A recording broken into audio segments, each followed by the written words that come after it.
Friends and enemies, welcome to another edition of the Canadian Bitcoiners podcast. I'm Len, the legend, doing this one solo. This is our first interview of the year 2026. We have yet to do one of these, I believe. No, we did do one. Joey did one with Mark not too long ago.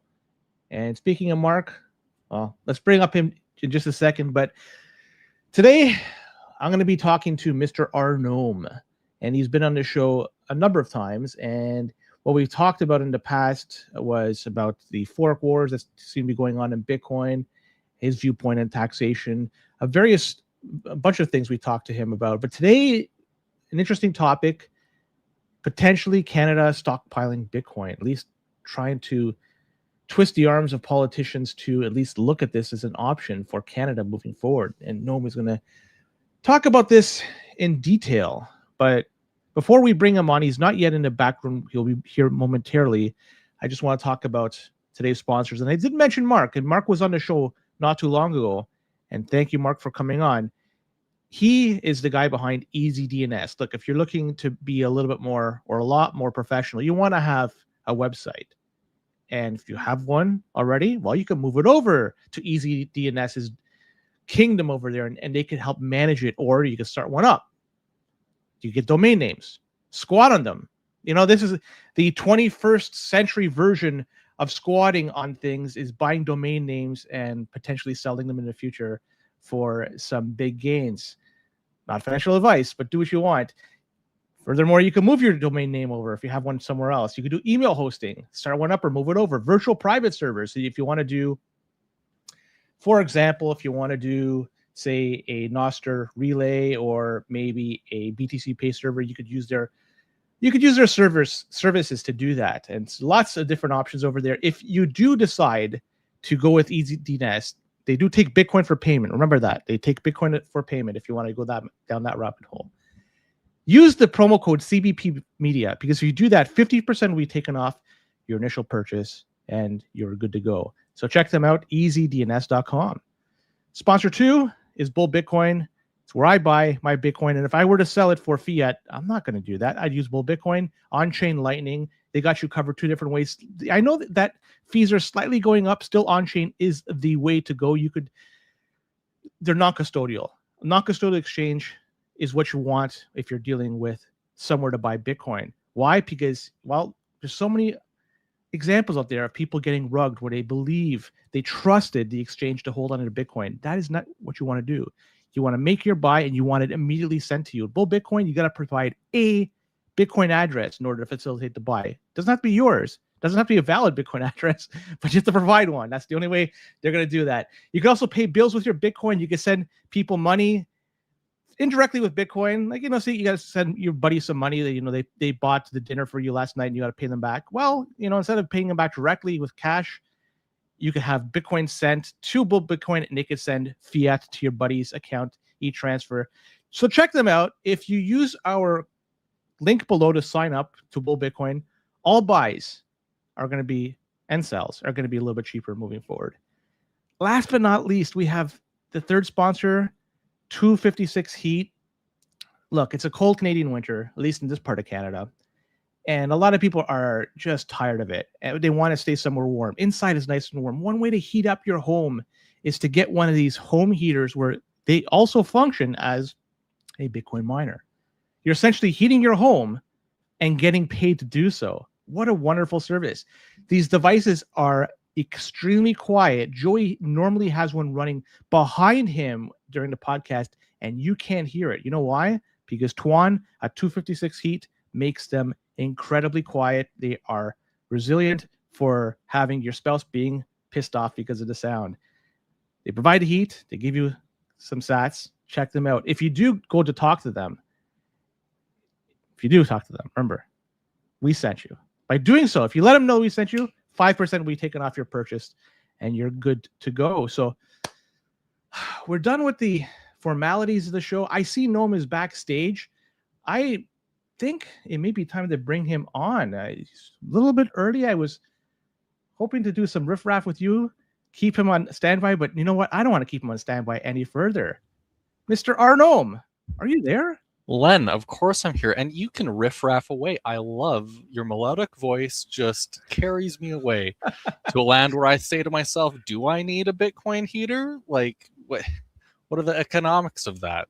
So yeah, please continue. Don't let me stop you. I appreciate this, and I do love your beer and Bitcoin talks. You had one last week, I believe. I wanted to hop on, but I do a lot of fiat mining, so I have no opportunity to hop on. It's been a while since we last chatted.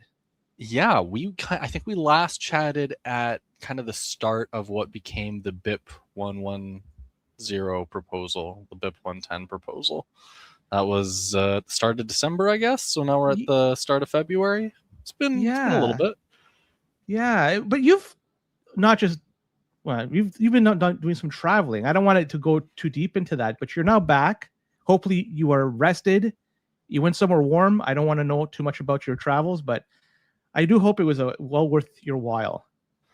Yeah, I definitely enjoyed myself traveling, but it's time to kick my feet back up at home and go back to normal life for a little while.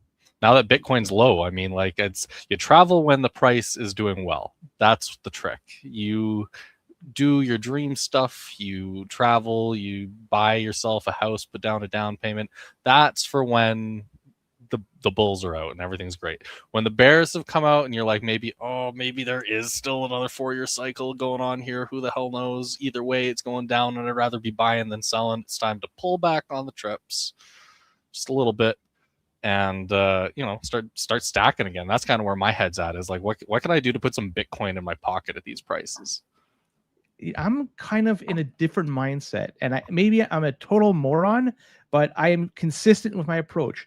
I don't think I know actually I've come across the price, and I never said it was too expensive to buy. It's always, to me, even at 120 something, it was always too cheap, and I can't pass up on that. I'm looking into the future, and I think, man, this thing is just gonna absolutely rip in comparison to obviously the Canadian US dollar.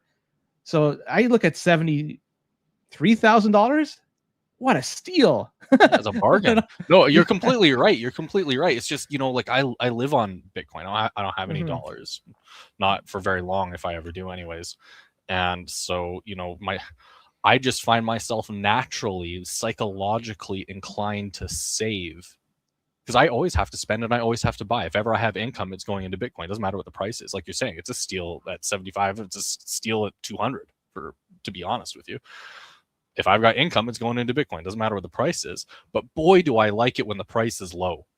At those moments, I'm just so psychologically motivated to like, how can I earn more? How can I get just a little bit more of the fiat mining or Bitcoin mining or whatever it is that I do to stack my sats just because the price is low? Maybe I'm a simp for fiat price. Somebody hang that around my neck. But like, I don't know. The price gets low and I want more.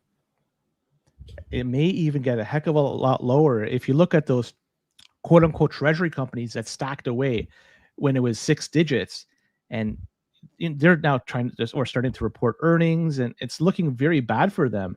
Some of them may start to capitulate, sell en masse, and then flood the market with Bitcoin, and that could have a huge negative impact on the price. So where we are right now at 73, this might be rather high if things play out the way I envision it. I can't guarantee it's going to go that way, but it's within the realm of reality that this could happen. So getting me very excited, Len. When you talk like that, I get very, very excited. I hope you're right. I hope that we see just a terrible dump. Not only would it be good for me personally, but the ecosystem kind of needs it. We need to maybe lose some of these shit coiners. We maybe need to kill off some of these attempted forks. We maybe need to just go through a little bit of the hard times, which are how you build character. Bitcoin needs to build a little bit of character. The ecosystem, I suppose, more than itself, needs to build a little character, and that's fine. Every 10 years, we need a shakeup. I'm about it. Let's do it. Let's flush the shit coiners, the suit coiners, and everything like that down the toilet. But we do have it looks like a pseudo civil war going on in Bitcoin. I don't want to say it's full-fledged, but there seems to be some shots fired from two distinct camps. And we talked about it in the past with the BIP 110 and so forth. Do you have any new ideas about what's going on? Because since you last come on, a lot of water has flowed under the bridge, and a lot of people have dug in their particular camp. I want to hear your thoughts on what's going on. Oh, people have certainly dug in. you know, I'm embarrassed for many of my fellow Bitcoiners. I'm definitely embarrassed for people like Nico and Matthew Crater. I'm pretty deeply embarrassed for them. Because I don't think that they're bad guys, if I'm being honest. I think that they're pretty good guys that maybe are just too stupid to understand the things they talk about. And that's maybe incredibly blunt and harsh. And I know that a number of your listeners are probably listeners of theirs too. And like I said, I think they're good guys. I think they mean well, but I think that anybody that's supporting BIP 110 as it is currently deployed and has failed its 4th activation period, it's been deployed since December. Activation period's 2 weeks. They've gone through 4, failed to find a single block signaling for BIP 110, which probably means that as things are going, I haven't even heard socially of any miners supporting this. Have you, Len? No, not at all. I've heard of miners going against it. I think specifically F2 Pool had mentioned that they were against it kind of before it was finalized, so I don't know where they stand right now. But I know that like it's not even in the official BIP repo. The amount of support from what you could call the core contingency of things, the established status quo, is basically 0 for BIP 110. And I don't think that the miners are really any different. They've got 2-point-something% of node runners running it, which, oh my God, that's so fucking dangerous, Len. That's so dangerous. Because not only does this thing, like, forget the BIP's contents for a minute. Like, we'll talk about the BIP's contents in a minute. But just how it activates is so insane. Have you ever looked at a hash rate chart for Bitcoin? Like, you know how it's just so erratic, the peaks and valleys. It's of course huge deltas in very short periods of time because there's a lot of variance. It's a statistical model, right, that we have in describing hash rate and even finding blocks themselves, right? So this 55% activating miner activated soft fork part of this BIP, 5% is like engulfed by some of these dips and valleys in the hash rate chart. Like the variance in hash rate is greater than 5% oftentimes. That's inviting reorgs is what it's doing. It's inviting. Does it have to be 55% through the duration of the 2 weeks though? I'm not sure how this works. 55% of the blocks in a 2-week period have to have the signaling bit set. So in 2 weeks, the peaks and valleys should be leveled out just because of the amount of time. Will they? I mean, like, we often see even seasonality of miners activations. Okay. We see like 5% is enough that like one big miner coming online, one giant, shipment organize coming online, just miners moving from one continent to another, let alone new production of miners, is enough to trigger that 5% in any given direction. Just it's too small. It's way too small. Like, we've previously activated miner activated soft forks at like 80%, and I don't like miner activated soft forks, Len. I think that they're ridiculous and they are antithetical to Bitcoin. The users control the software, which we'll get back to in a second. But activating a soft fork by 55%, specifically miners, it's absolutely insane. To then, if that fails, to say, you know what, we couldn't get 55% of miners, which is a joke. Over 80% of them attacked us in the block size wars. If we couldn't get 55% of miners, you know what we're going to do? We're going to UASF off the fucking chain and reject any block that meets these criteria that we don't like, thus forking ourselves at an unknown point in time at an attacker's choosing, effectively saying, hey, anybody that hates us or wants to watch a bunch of people suffer or steal their money, publish a block that meets these criteria and it will fork off all of these users, right? It's inviting it. So like, they call it a soft fork, but it will be a hard fork. Can guarantee that because they don't have the support. They don't have the miner support. If they did, it would have activated by a miner activated soft fork, which, as we already discussed, is already dangerous. So like, just talking the activation metrics, it's insane. This is like somebody pulling out all the nuclear weapons, which is consistent with Luke Jr.'s idea that Bitcoin is dead. He thinks it's dead, and he's like resuscitating it with some weird superhero fan. No, it's not superhero fantasy. It's a Jesus fantasy. That's what it is. He's very religious, that individual. I want to number 55%. Would you feel more comfortable if it was a lot higher, say 80 or 90%? If they did that, would you be more accepting in the layout, the rollout, and mechanism of having a higher percentage for an activation? So the whole idea that Luke is kind of relying on here is the same that got SegWit activated, even though a small number of people are UASFing, is that as long as the BIP isn't objectionable, as long as people aren't actively fighting against it, like, they'll probably let it happen as long as they don't think it's too harmful.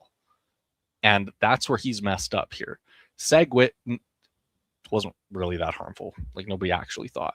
I mean, a couple of B cachers were parroting that it was, but like, welcome to Misinformation City, Bitcoin Station.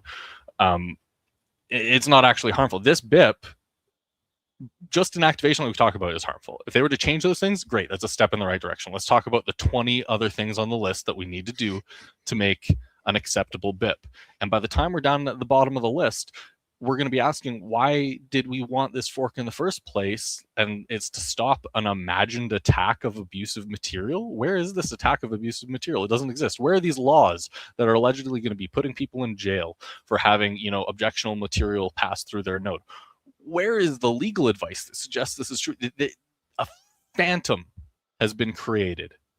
A fear campaign is being waged, built on strictly verifiable misinformation. You want to see if spam's a problem? Go check the fees.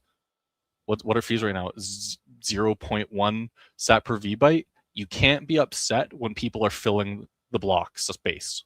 When they're just consuming the basic block space and it's free, there's infinite demand for free block space. Mm-hmm. You want to stop that? Shrink the block size. That's not anywhere in this BIP. They ain't shrinking the block size. They aren't doing anything except for, screwing it so Bitcoin can't upgrade in the future, making some coins unspendable. They're doing things like that, but they're not stopping spam, that's for sure. And you know what's the best part is if you read the BIP, they repeatedly acknowledge that. The best part of this BIP is reading it and seeing how often they argue against themselves by acknowledging, yeah, you know what, we can't stop spam. This is not really going to cause them any costs.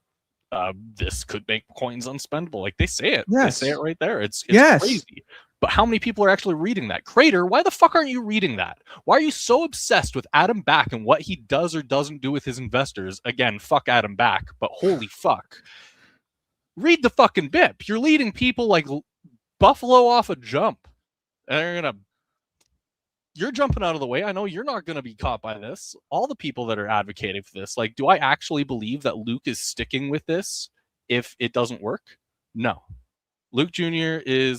he's fucking off if this doesn't work out for him. And the majority if this doesn't become Bitcoin as he sees it, as like I said, he thinks Bitcoin's dead. That's why he's willing to go to such extreme lengths in this ridiculous fork. Anyways, I'm sorry. I'm passionate about this issue. And I love hearing the passion. It's too bad that it looks like and I mentioned it in the past, what was going to happen to Luke if this doesn't get adopted? And if he believes Bitcoin is dead and he fucks off, we essentially lost a talented coder that... Yes, that's true. It's a net loss. And he has a lot of valuable insights. He's a smart guy. Yeah.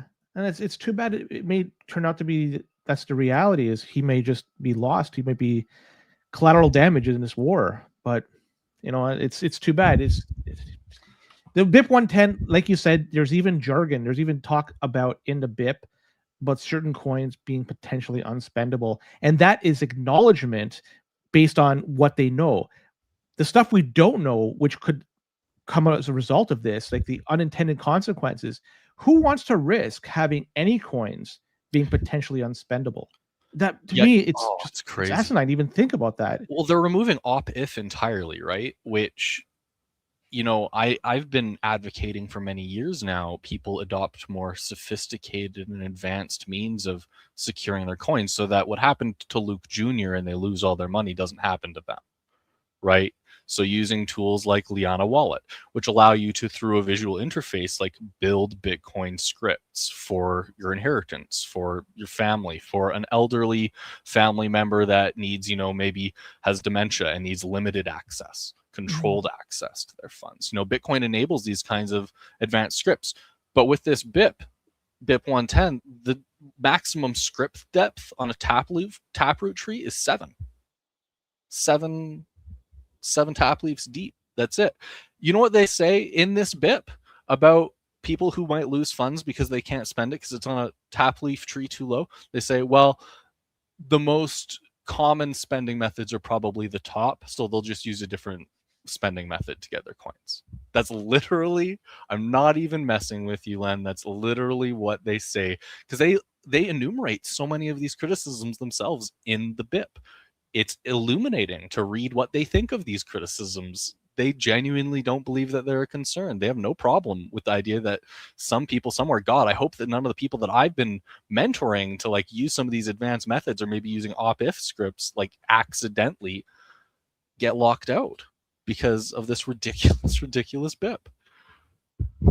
So how do we deal with quote unquote spam moving forward? If there's any acknowledgement that these type of data that's put in a Bitcoin blockchain, that it doesn't have any monetary value, is there any way in which this can be stripped moving forward and we just have monetary transactions that are being encompassed in a Bitcoin block? I think I just burped in your ear, Len. I'm so sorry. It's all right. Yeah, so fighting spam it's important, and it's something that we've always been doing because it's always been a problem. We got very badly spam attacked during the block size wars. There was a point where a shitcoin was 40% of Bitcoin transactions. Spam is kind of built into Bitcoin's DNA in that it says, okay, you want a denial of service attack me? It's for sale. Send me all of your money, jack up those transaction fees, let's make high priority transactions. No one else can do transactions because we're spamming so much, we're consuming all the resources. You got to pay for that. And we bankrupt attackers. Sometimes it takes months, sometimes it takes years, but we bankrupt them. And that's, for example, what happened with the attackers that this BIP says are attacking right now. They're not really. I mean, the inscription people, the people who were abusing op-if, some still are. When they started doing their business for months, we were at 200 sats a byte. 200 sats of VByte was our fees. They were crazy high fees. I hadn't seen them since the block size wars because it was a spam attack. And people were right to call that out. And I was calling it out at the time. And you know what we said at the time was the exact same thing we said in the block size wars, the exact same thing we say when the shit coins are 40% of all Bitcoin transactions. We say, okay, well, we wait for the economic model to work. We socially disincentivize spam by strongly campaigning against these scams and spammers. And we allow these fees to destroy the volume of the spam until it's like nothing, just what it will fit in any spare space in a block, basically, because that's all you can afford. At that point, they've bankrupted their in the scammers case, it's their victims' money, and they move on to the next scam. It was Counterparty at one point on Bitcoin. It was Ordinals next after, or Runes, sorry, after Ordinals. It's one scam after the other. They transition, reprint the same NFTs, off we go again to the next races. This is how it's always been. This is not an exceptional state. This is how Bitcoin has always been. And yeah, sometimes, all the time, we get attacked. And this is how we deal with it. And it worked exactly like it's supposed to work in the case of inscriptions and ordinals and all this garbage. Fees are now back down. They're simply consuming what empty block space there would be and nothing else. What emergency? Let's move on from this. Let's talk about the next thing. Well, quantum is something that seems to be on people's radar, but it also seems to be another phantom problem that's got to be solved. It's fear. Fear is motivating so much of this, don't you find?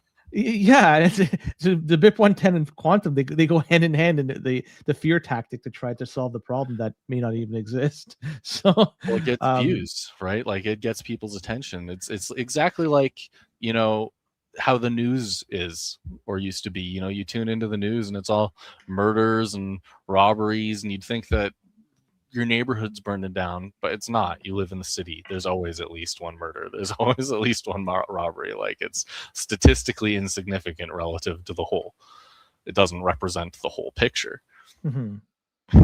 I want to double back. You were talking, or you asked me if I knew of any miners that supported BIP 110, and I said no. Yeah. I just wanted to make a. I just want to bring up maybe Ocean does. Yeah, Ocean's going to with one of their templates, which is about 80% of their 2% hash power. So in overall grand scheme of things, insignificant. But if you're just looking at Ocean, they then heavily support it. That miner will probably support it. Right now they aren't, but they likely will once Knots deploys the BIP, because Knots hasn't deployed it yet. Right now it's only on its own little fork. I'm wondering then if they do that, if once Ocean goes ahead and supports it officially, I'm wondering if hash power, at least a measurable amount, might move over because people support it. That would be one way to dictate if there is support on a miner level. Oh, well, that's what they're doing right now. I mean, if there was miner support, it could signal right now. We've had 4 activation periods. It could activate right now. All they have to do is whim it. If they whim it, then it is done. At least for those people that are running that BIP 110.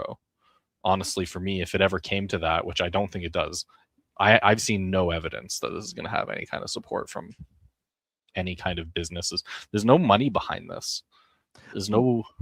I was just gonna go there. Like, if this dies on the vine, what happens with this? Because it sounds like I think that somebody might be funding this whole initiative, right? Doesn't it? Where do you even see the money being spent? Like, I don't know. It isn't any money. This is just an angry man who's been angry for a long time, taking out his frustrations in one final hurrah. I don't know. I think it's more than that. I think there may be some economic incentive here. Maybe somebody's funding this from the outside. But like, what are they funding it on? Like, what are they spending money on? To try to hurt Bitcoin. No, I understand that, but like, are they spending it on like bot campaigns? I haven't seen any significant support of this outside of like 2 influencers. Like, where's the money going? What's it being spent on? I don't see any campaign that's spending money. Well, I don't want to say anybody's bot, but you have Luke, you have Mechanic, Luke, Mechanic, Crater, Nico, yes. So there's a few people out there. 4 drumming the support. 4, and 2 of them, if you include Ocean, 3 of them are all the same financial entity. So like, we're talking 3 distinct financial entities total, and none of them have very much money that we're aware. But it's the squeaky wheel here. They seem to be getting a lot of press. This is emotional. This is, when I talk to people about this, they don't make any technical arguments. We don't talk about any of the things that we've talked about today. When I talk with people that support this, we talk about moral arguments and legal arguments. There is among this population, I think, a couple of very significant misunderstandings of what Bitcoin even is. For example, the current motto at Knots, literally the branding is Bitcoin is money. And yeah, it is. It absolutely is money. But it's other things too. It's a trust revolution. It's protocol. It's, yes, it can be used to store arbitrary data. And yeah, we should create incentives to make that arbitrary data as small as possible and make sure they're paying full price for it. We can't be allowing them to hide in discounted block space. I completely agree. We need to fight spam. You ask what the fight against spam looks like? It looks like you running your node, and it looks like you choosing what you relay and what you store, and it looks like, hopefully in the future, developers implementing better tooling to express individual node policy.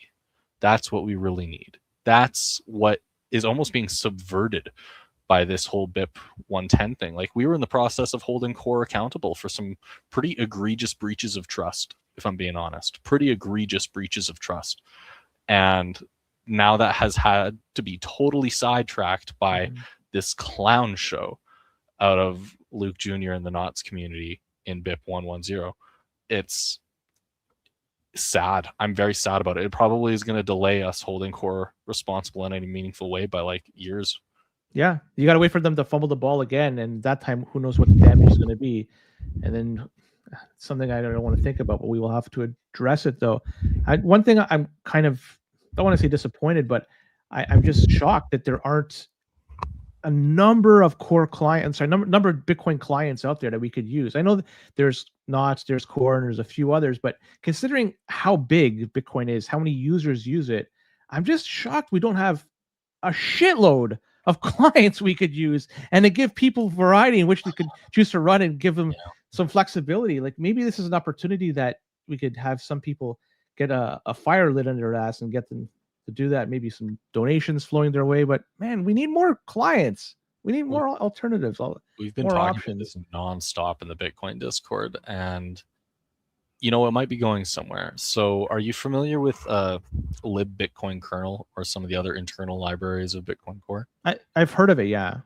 So basically, Bitcoin Core has all these internal APIs and libraries that it uses to do various things. One of them is lib Bitcoin kernel, and that contains the consensus library as well as a couple other libraries. And so you can use that, you can extract that from Bitcoin Core and use it as a basis to build a Bitcoin Core compatible node that competes with Bitcoin Core. That isn't just a fork of Bitcoin Core the way that Knots is. Mm-hmm. And the Bitcoin Discord has a number of more technical users, as well as a couple kind donors who are talking about, you know, how do we start a node project? How do we start building on, for example, lib Bitcoin kernel? And right now, the status of this project, there's maybe like 4 or 5 interested people, not really many, but like a few. I'm one of them. I'm more thinking that I'll be on the resource giving side than actually doing any work because I'm very lazy. But yeah, so we're exploring making we're thinking maybe a Java client on top of lib Bitcoin kernel. Java of all languages. Well, the thinking was that Rust would be better.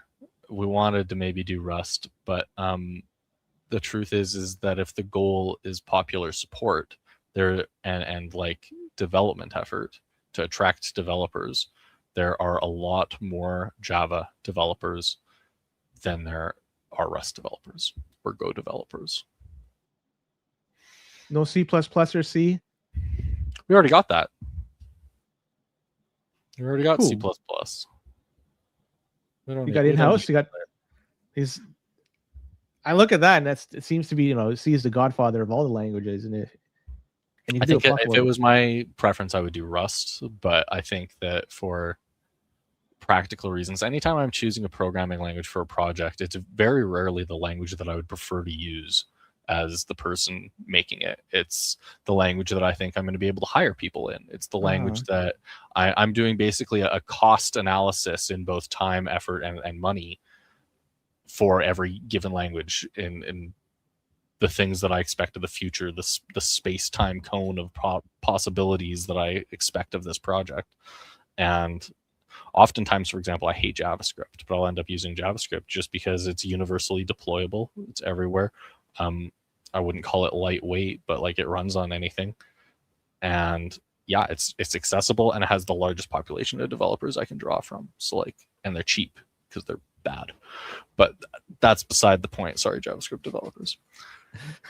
So I guess at the stage right now that you're at with this project, it's still drawing room stage. So we're still just spitballing. We're examining conceivability. We had a weekend. One of the people of this group of 4 or 5 had a weekend little hackathon with lib Bitcoin kernel and found it very, very easy to build a proof of concept node and thinks that it's a viable project. So that's where we're at. The most initial beginning stages of something, which will likely take years to reach maturity.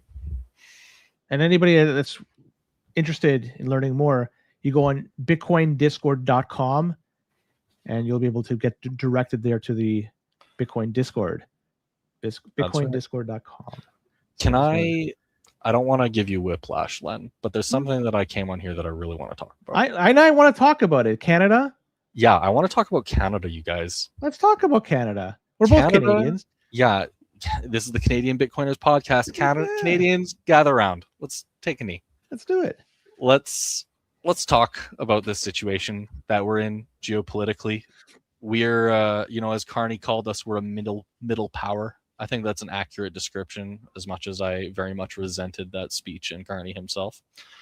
We are a middle power. We don't have a lot of leverage, but there are proven ways to get leverage, and that's what we need in the context of being set by China on one side, India on the other, and the US below us. Like, we're surrounded by giants and juggernauts that eclipse us in everything except for possibly available natural resources, and that's a problem. We need to become a power broker, both literally and figuratively. I propose to you, Canada, we need to do two things. We need to generate an enormous sum of electricity. And two, we need to mine Bitcoin. Let me tell you why. First, if we have a lot of power, that's basically, both in Bitcoin senses and other, the currency of the future. It's what's required for all this AI data boom stuff. You need data centers for housing all of these things, and you need a lot of power feeding those data centers and a lot of fresh water cooling them. We've got that in spades. We are perfect for this. We can build so much green energy in the form of hydropower and small modular nuclear reactors. We can lead the way, just like we did with CANDU.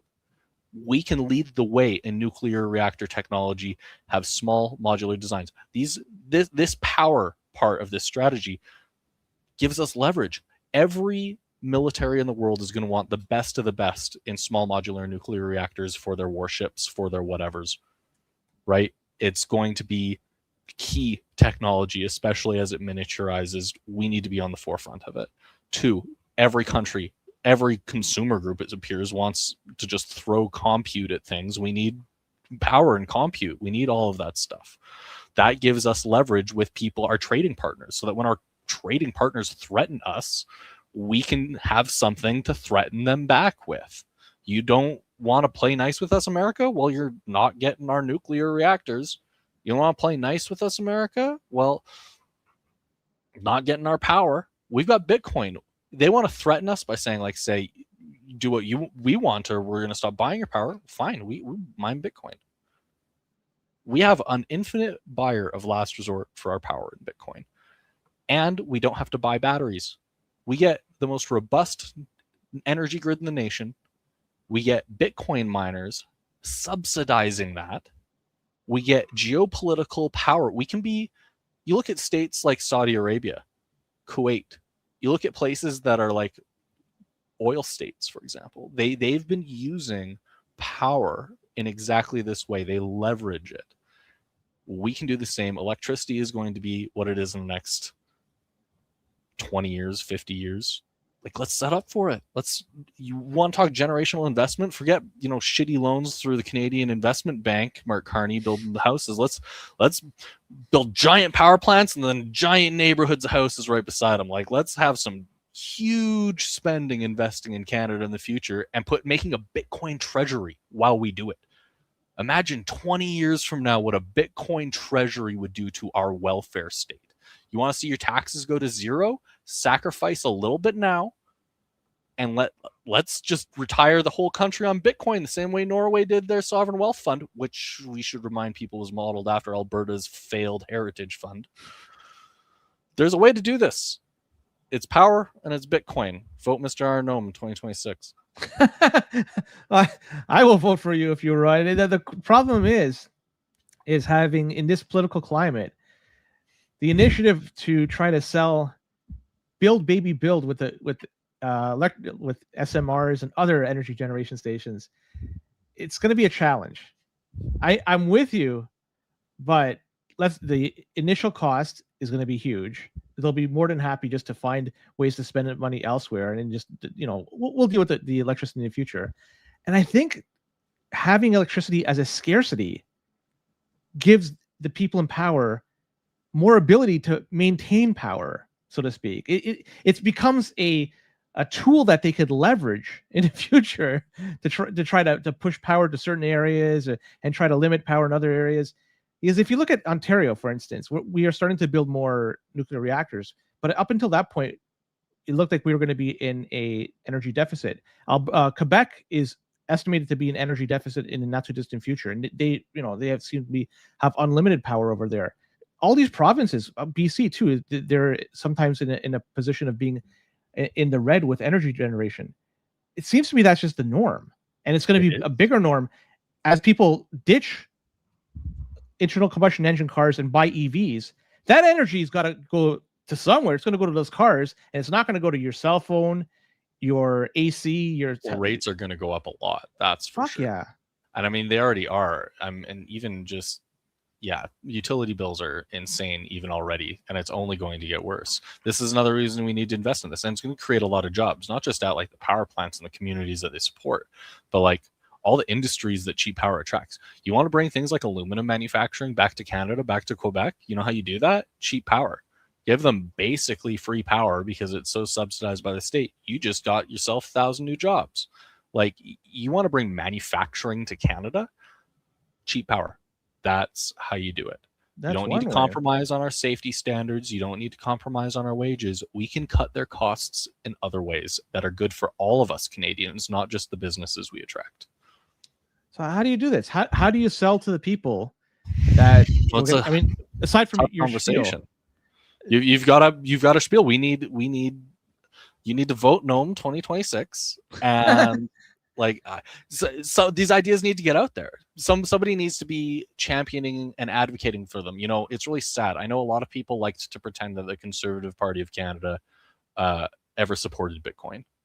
When the reality is they were just pandering a little bit, doing shit coins too, never really proposed a pro-Bitcoin policy in any way.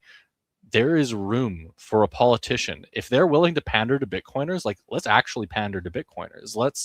I think that there is overlap in what is good for everybody in the nation and what Bitcoiners want. Bitcoin is good for Canada. It's like you say, it's a PR fight. Do you believe that PR fights can be won? Do you believe that nuanced arguments can beat simple, effective ones? I don't know. It's a hard fight, but I think it can be done. Absolutely could be done. Anything is possible with enough time and effort. But what's important is it's the right thing to do. Right. The solution to so many problems. That's why we need to do it. Yeah, it's a hard thing to convince people to do. No, it's not easy to campaign on, but it's what we should do. We need to invest in power. This could be an election issue if and only if there is a large voting bloc that can move the needle on an election. And I'm talking about, you need a lot of Bitcoiners out there that truly believe in a particular issue.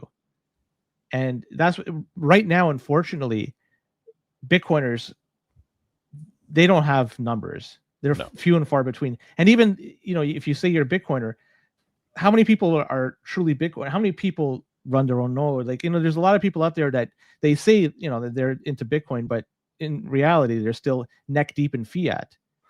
So just the number of people that truly believe in this initiative, I think it's fucking small. And I agree, especially people that are like willing to put their neck on the line for it anyway. But the truth is I don't think you need some kind of super majority of people to get this to become an issue. I think you can make something become a political issue with effective kind of inserting yourself into things, whether it be as a protest, whether it be as like a leading question to a reporter, whether it be an article that's highly visual publicized, be it a viral video. There are so many ways I think that you can attempt to bring an issue to the forefront of a discussion, and that's what lobbyists effectively are trying to do.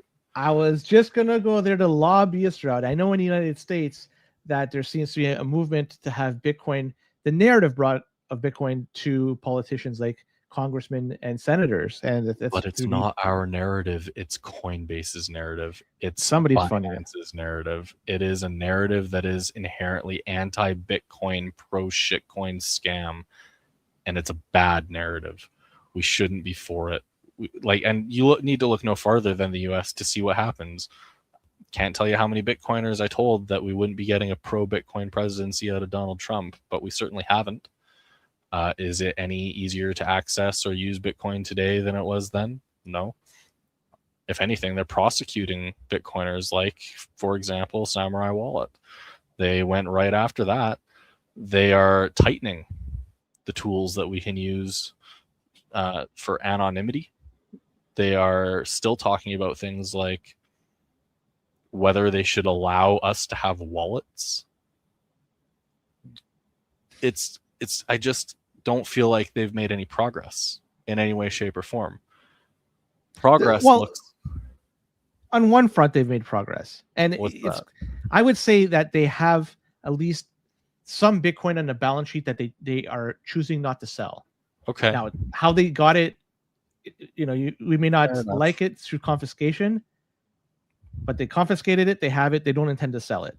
So that's, I think on that front, the fact that they acknowledge that Bitcoin is an asset they want to hold, I think that's, the very least, that's a win.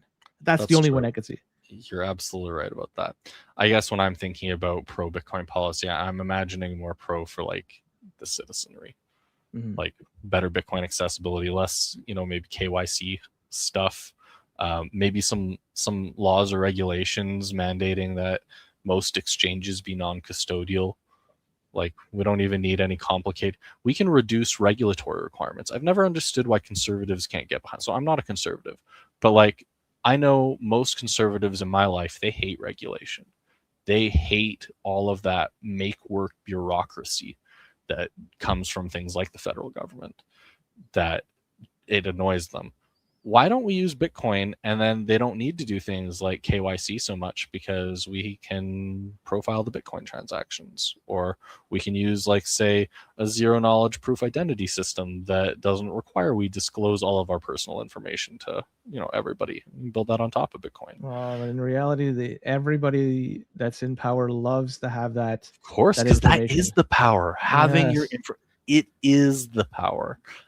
And that's why nothing's ever going to get better until we form a grassroots movement, a political party, and we make it better. We need revolution, trust revolution. Let's make it happen. Bitcoin. There may be one afoot, and because I'm looking at what's going on in Alberta, there seems to be an increased desire to have Alberta separate from Canada in one way, either go independent on their own or maybe get gobbled up by the United States. Also in Quebec, the provincial sovereignist party, it looks like they're gaining some support there. So you have these two fronts on two different sides of the country of people wanting just to be on their own. They don't want to be part of the Dominion.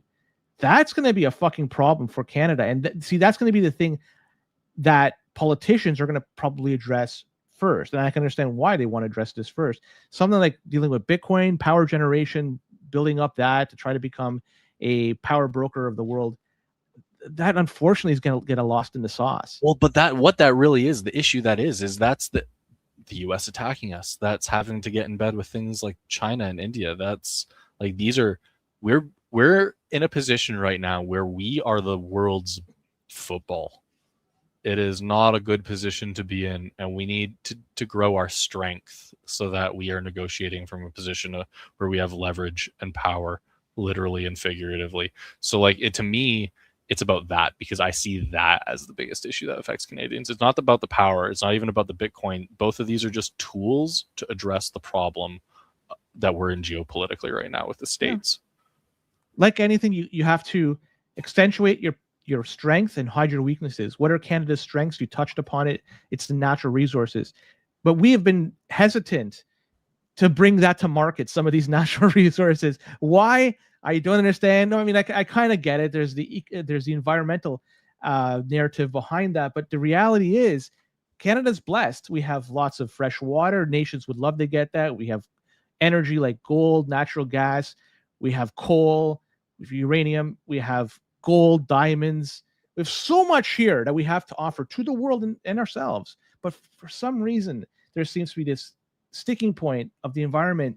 It's bad to do anything to take stuff out of the ground and bring it to market. But then at the same time, you fucking have China building coal plants, like an enormous amount of coal plants that offset any sort of gains that you make in Canada with trying to reduce your greenhouse gas.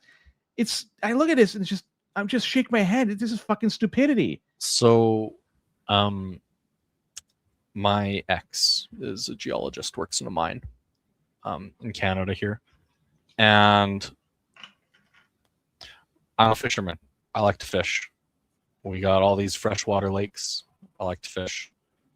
I don't like that I have to be very careful with what fish I eat because of the selenium pollution in many of our lakes and streams near mining projects. Because my partner worked at a mine, I obviously lived, within several kilometers of the mine, downstream of the mine to some degree.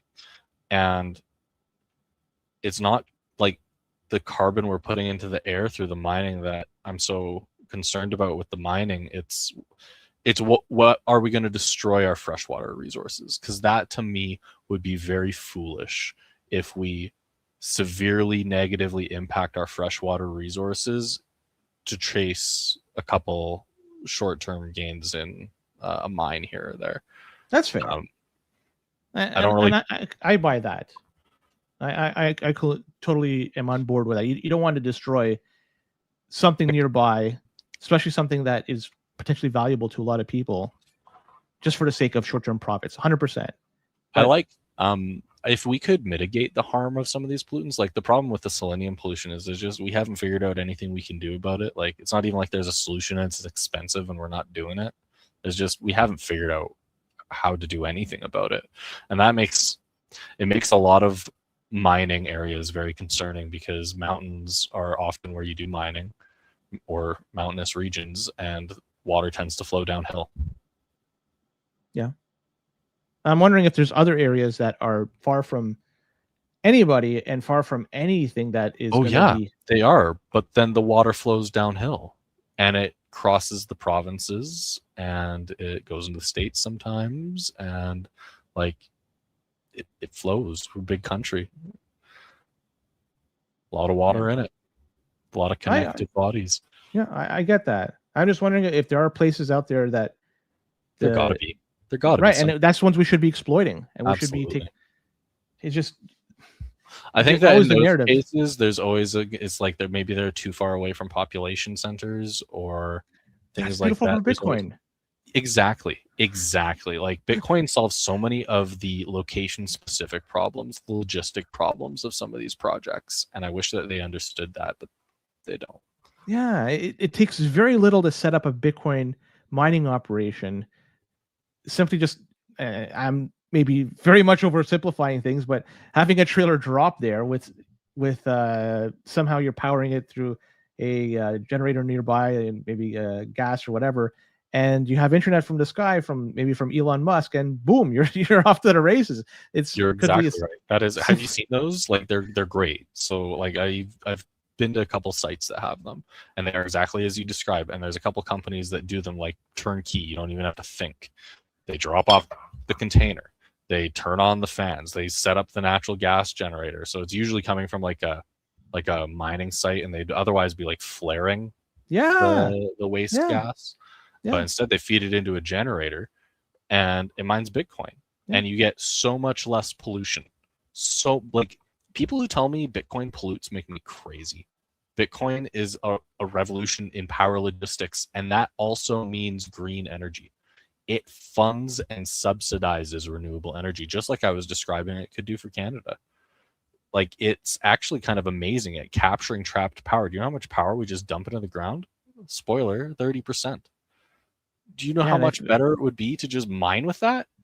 Just monetizing that simply, yeah. And if you graph power generation for a country and prosperity of the country, you'll see that there's a direct correlation between the prosperity of the country and how much energy that they produce.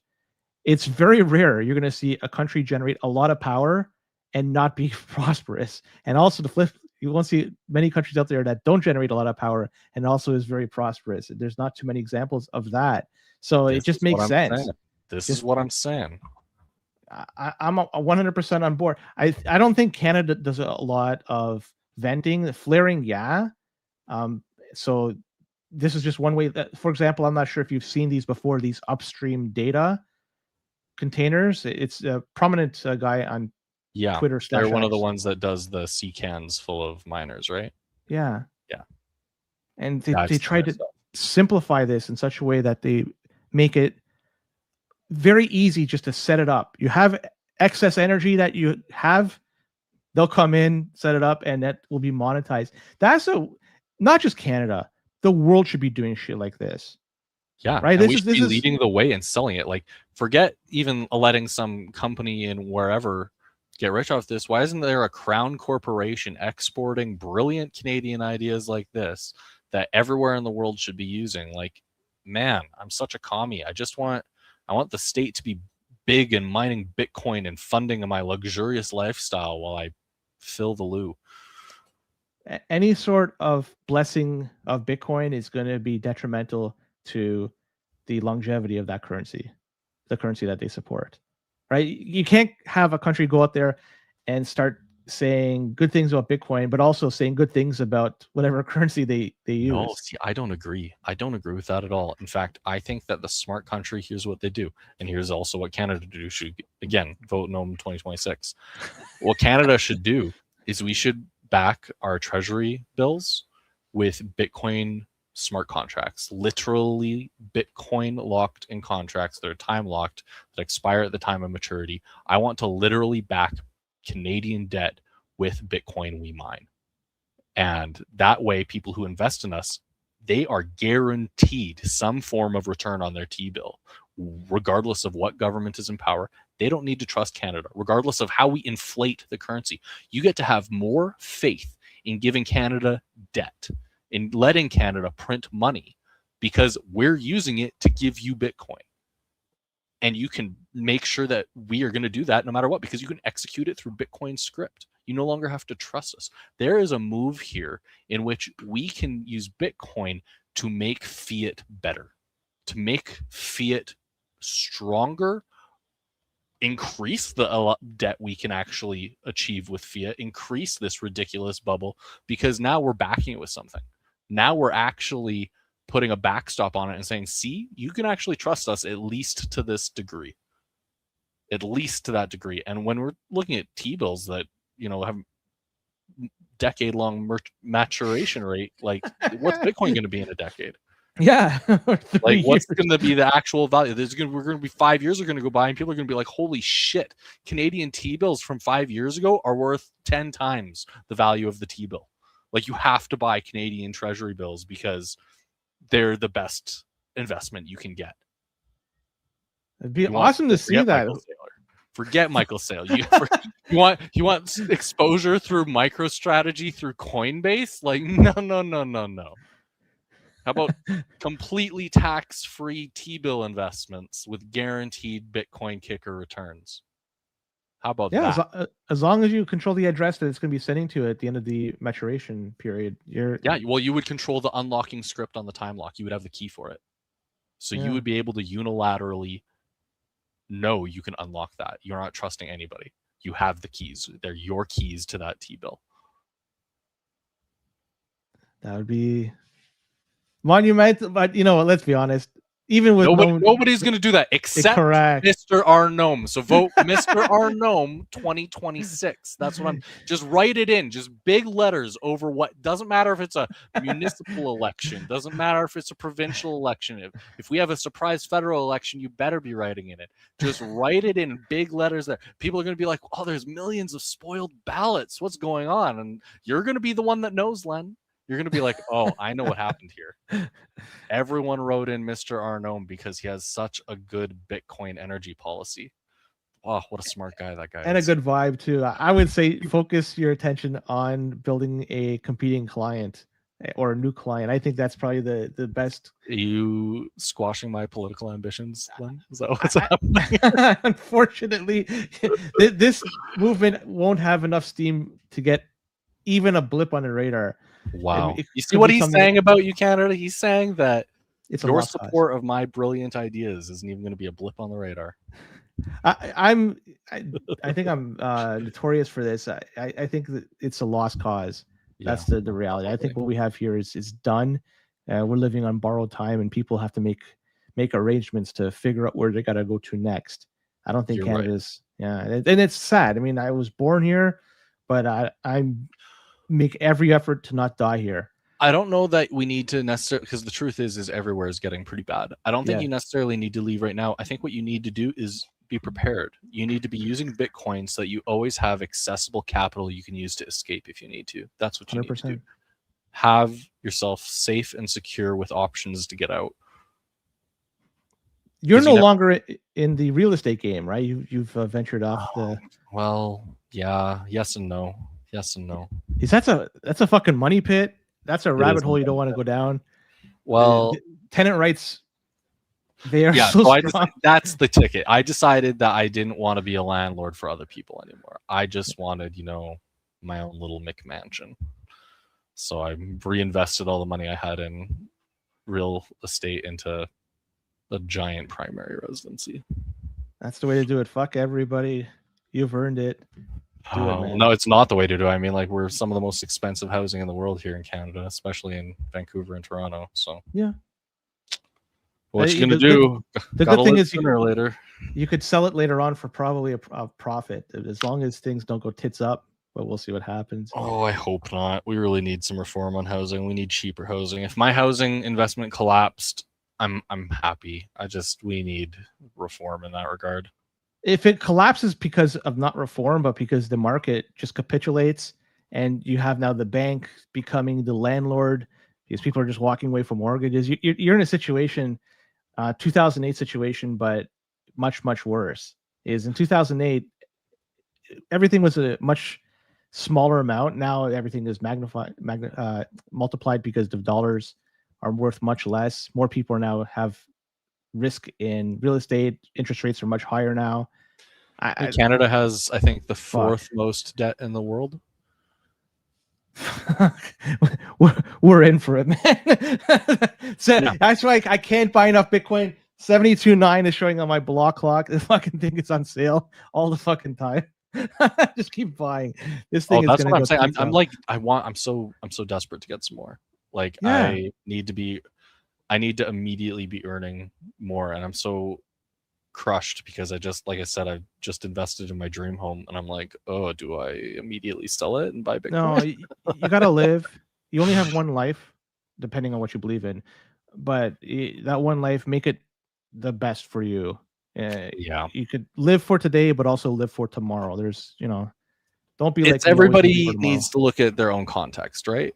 Yeah. Like, I'm at a point in my life where I'm ready to retire. I'm an old man, but a lot of other people aren't at that point, and they maybe should not spend on frivolous things like I am. They should save, and that's good, especially when Bitcoin's down. Save your money, buy more Bitcoin, please. It's a good idea. Do it. No, you're young enough to be my younger brother.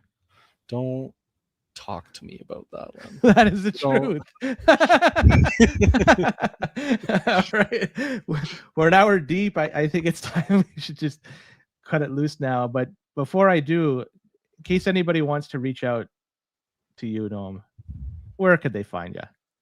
You can find me at bitcoindiscord.com and btcmaxies.com. We're always in the Discord, just chatting away, talking about what a handsome fellow Len is, That I am. Doing our best to change politics. Are you less and less active in the Discord these days? Well, sometimes it depends. I go through projects, right? Like I think most people do. And when you've got a project, it demands more of your attention, and then project's done, you're back to Discord. It's how I fill my free time. Sometimes I've got less free time. Sometimes I got more. That's fair. Noam, I want to appreciate you taking time to come on the show. Like I say, the red carpet, I'll always roll it out for you. Doors are always open. So I appreciate you coming on. Such a bad guest. Thank you. With that, everybody, take care. We'll be back at this on Monday.